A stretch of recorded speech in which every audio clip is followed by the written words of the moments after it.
Sveiki! Šī video virtuve mani sauc Žana. Šodien pagatavošu burkāņu biezeņu zupu. Man vajadzēs burkānu notīrīt, mazgāt, sagriezt gabaliņos, rīsi, sviests, piens, ūdens, cukurs, sāls, vārīti rīsi un grauzdiņi.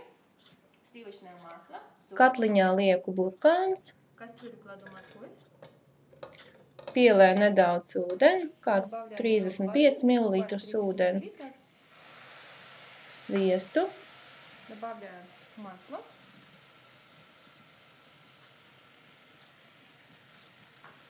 sāli, cukuru,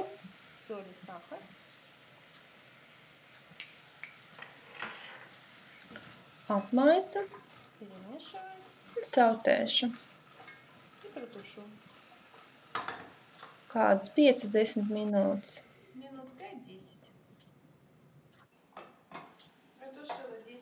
Sautēju 10 minūtes, laiku pa laikam apmaisot.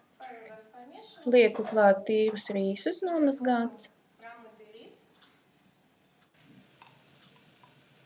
Pielēju ūdeni 450 ml.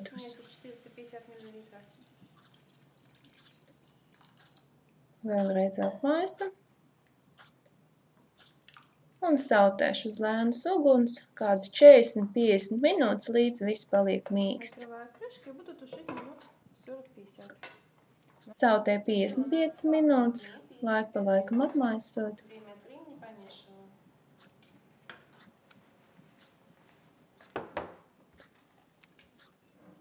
Visu pārlieku blenderī.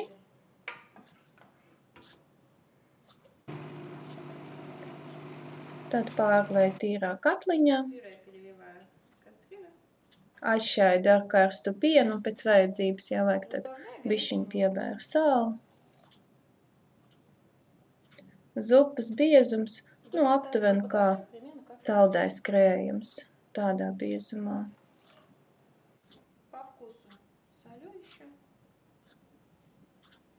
Zupa ir gatava, pasniedzu ar vārītiem rīsiem, ar gabaliņu sviesta, un ļoti labi te iet sausie grauzdiņi.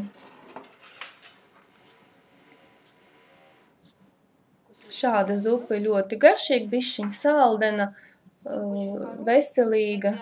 Burkāni saglabā savus vitamīnus, neskatoties uz to, ka viņi ir vārīti. Tādu zupu labi var dot bērniņiem, arī pieaugušiem. Burkānu biezeņu zupa gatava, lai labi garšo.